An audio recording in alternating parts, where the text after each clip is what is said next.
Assalamualaikum warahmatullahi wabarakatuh. Pada video kali ini, kami dari kelompok 7 kelas 3 CC akan membandingkan BIOS pada dua laptop.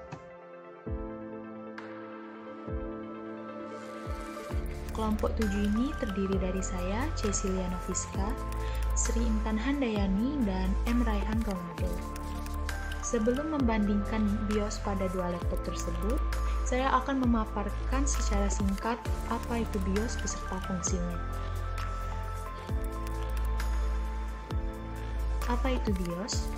BIOS atau Basic Input Output System merupakan perangkat lunak software yang berfungsi untuk melakukan konfigurasi sistem komputer sebelum digunakan.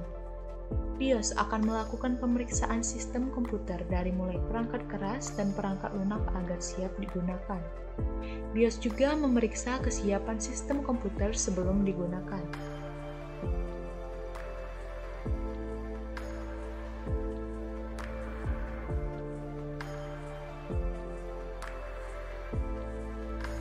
Baiklah, di sini saya akan menjelaskan bagaimana cara membuka BIOS pada laptop. Banyak sekali cara untuk membuka BIOS pada laptop. Salah satunya, jika kita ingin membuka BIOS pada laptop, kita bisa membuka pada komputer setting. Selanjutnya, langkah pertama, kita buka komputer setting. Setelah itu kita pilih update dan security. Kita buka menu recovery, lanjut pada advanced startup. Kita pilih restart now. Setelah itu komputer akan merestart dan masuk ke mode recovery. Pada mode recovery kita masuk ke troubleshoot, lalu pilih advanced option dan UEFI fireware setting, kemudian restart. Setelah itu laptop akan masuk ke dalam BIOS seperti tampilan ini.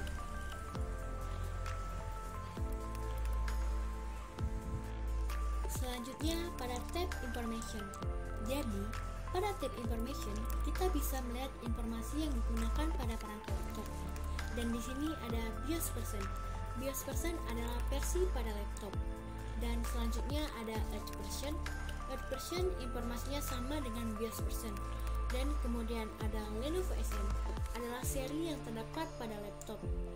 Lalu ada CPU untuk membuat informasi tentang nama prosesor yang digunakan. Prosesor yang digunakan adalah Intel Celeron. Dan selanjutnya ada sistem memori untuk membuat kapasitas RAM. Dan yang terakhir ada hard disk. Pada hard disk berisi spesifikasi tipe informasi tentang kapasitas HDD. Selanjutnya tab configuration. Dan di sini ada wireless. Kita bisa mengaktifkan atau mematikan wireless pada laptop. Dan di sini ada pilihan disable atau enable. Jika kita ingin mengaktifkan wireless, kita bisa memilih enable. Dan jika kita ingin mematikan wireless, kita bisa memilih disable. Dan selanjutnya ada SATA control mode untuk menentukan mode hard disk. Selanjutnya tab security. Tab security ini memberikan password pada BIOS. Kita juga bisa melihat status pada laptop yang dipasang password master atau tidak. Kita juga bisa melihat dari administrator password dan user password. Dan jika kita ingin melihat status security pada hard disk, kita bisa menggunakan HDD. Jika kita ingin membuat password pada BIOS, kita bisa menggunakan administrator. Dan yang selanjutnya, jika kita ingin membuat password pada hard disk, kita bisa menggunakan set hard disk password. Dan yang terakhir, jika kita ingin mereset, kita bisa menggunakan reset to setup mode. Dan yang selanjutnya ada tab boot. Di sini ada boot mode yang digunakan untuk menginstal ulang OS. Di sini ada pilihan UEFI dan legacy support. Kita pilih UEFI karena pada BIOS zaman sekarang umumnya diproduksi dengan sistem UEFI. Dan yang selanjutnya ada USB boot untuk mengaktifkan mode USB. Dan yang selanjutnya ada PXA boot LAN untuk mengaktifkan dan mematikan metode booting menggunakan jaringan LAN. Dan yang terakhir adalah tab exit. Jika kita ingin keluar dari mode BIOS dengan menyimpan konfigurasinya, kita bisa memilih exit 17.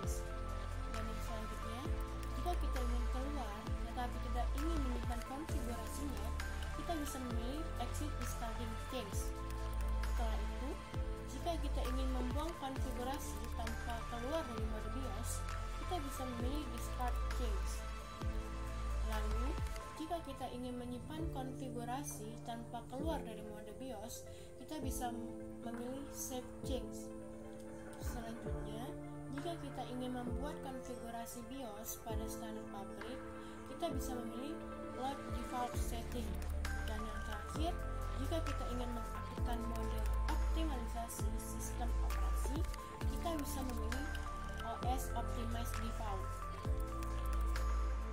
Baiklah, untuk selanjutnya saya akan menjelaskan apa-apa saja yang ada di dalam menu BIOS di dalam laptop Acer A314-31.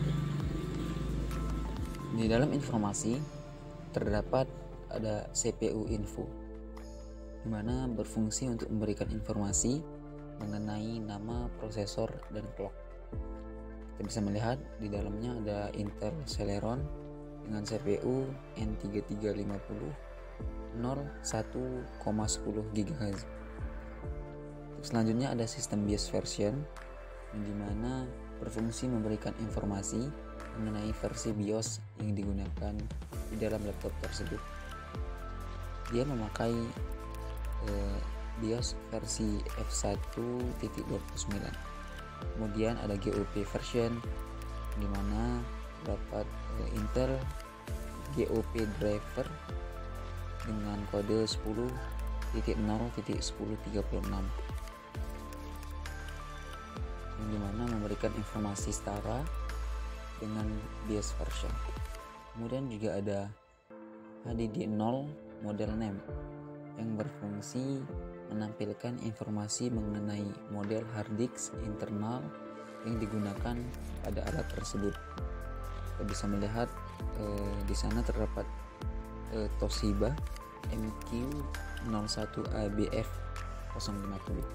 Kemudian ada HDD0 serial number yang berfungsi menampilkan informasi mengenai seri hard disk internal. Kita bisa melihat juga bahwa di sana terdapat serial number yaitu 49 NFT9LTT. Kemudian ada HDD1 model name dan HDD1 serial number, tidak jauh beda dengan apa yang ada di atas. Kemudian ada SATA mode, yang dimana SATA mode ini adalah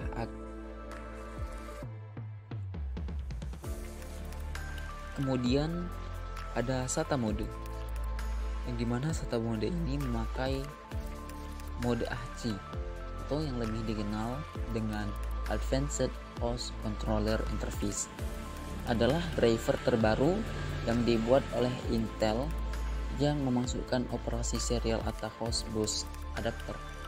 Sedikit penjelasan bahwa pada mode AHCI, settingan mode write dari hard disk SATA, AHCI memberikan desainer pengembangan perangkat lunak standar untuk mendeteksi, konfigurasi, dan pemrograman SATA atau AHCI adapter. SATA juga menawarkan modus operasi yang memiliki banyak pilihan seperti legacy, parallel, ATA emulation, standar AHCI, mode atau vendor specific write. Kemudian terdapat total memory. Total memory di laptop ini adalah 4096 MB. Kemudian ada serial number, yang dimana serial number berfungsi memberikan informasi mengenai nomor seri pada laptop yang digunakan. Kita bisa melihat bahwa nomor serinya tertera cukup panjang. Kemudian ada product name, yang dimana berfungsi untuk memberikan informasi mengenai nama model produk laptop yang digunakan. Kita bisa melihat Aspir A314-31. Dan selanjutnya ada product name, yaitu nama produk laptop ini adalah Acer, dan terdapat juga manufaktur yang memberikan informasi mengenai nama perusahaan produk laptop, dan yang terakhir ada UUID yang berfungsi memberikan informasi mengenai standar identifier yang digunakan konstruksi perangkat lunak Open Software Foundation. Kemudian di menu BIOS yang kedua ada Main, yang dimana main tersebut terdapat sistem time atau sistem waktu, yang dimana kita bisa mengatur waktu ataupun melihat pengaturan waktu sesuai keinginan kita. Kemudian ada sistem date, di mana kita bisa mengatur tanggal, bulan, dan tahun pada laptop kita. Ketiga ada network boot, di mana kita bisa mengatur agar booting melalui network. Kemudian ada F12 boot menu, kita bisa mengatur agar bisa melihat media booting bila menekan F12. Kemudian ada Work on LAN yang mengatur laptop kita atau mengelola laptop kita dari jarak jauh. Kemudian ada touchpad yang berfungsi untuk mengaktifkan atau menonaktifkan touchscreen. Kemudian ada lead open resume.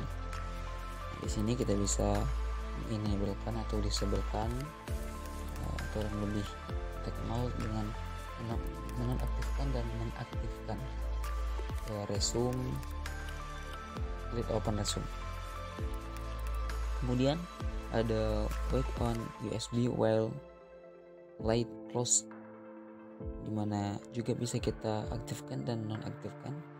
Kemudian ada 2D recovery, dimana untuk mengatur agar kita bisa melakukan recovery lewat disk. Dan ada GPT partition recovery, kemudian ada clear GPT partition, kemudian ada GPT partition record, dan ada Facebook, dimana kita di situ bisa mengaktifkan dan mengaktifkannya.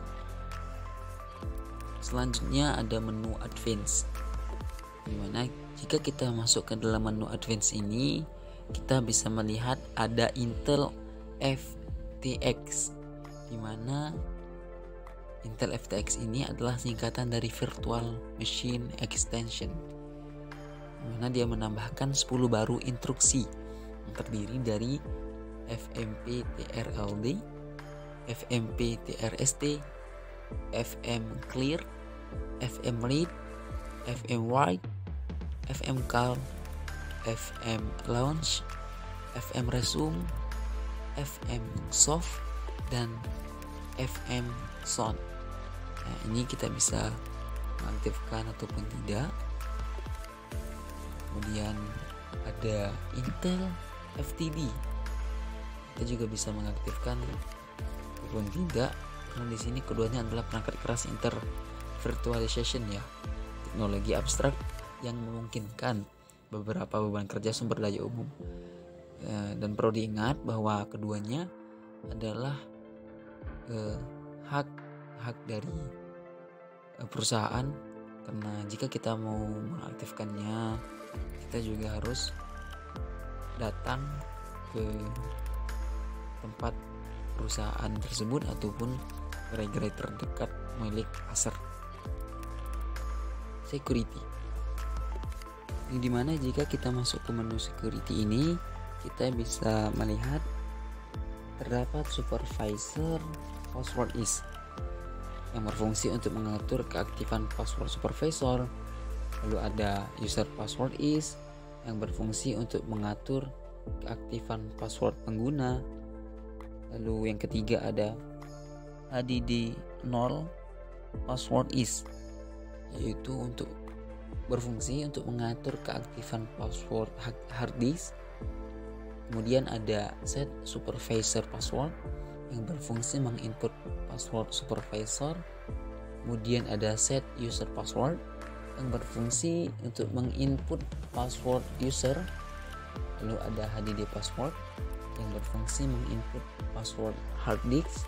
Lalu ada password on boot yang berfungsi mengaktifkan atau menonaktifkan password saat awal booting. Lalu ada secure boot mode.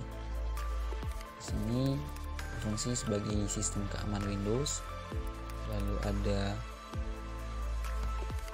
erase all secure boot setting, di mana berfungsi untuk menghapus semua keamanan sistem Windows.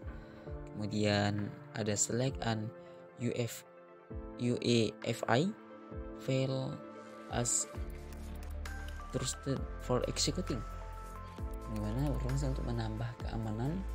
Kemudian ada factory default yang berfungsi untuk mengembalikan pengaturan ke bawaan pabrik.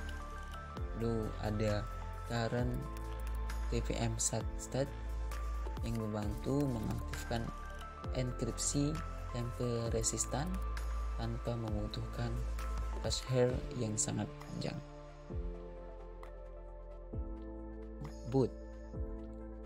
Jika kita masuk ke dalam menu boot, di dalamnya terdapat secure boot, yang dimana secure boot adalah protokol yang melindungi proses boot system dengan mencegah pemuatan driver atau sistem operasi jika tidak ditangani dengan tanda tangan digital yang valid.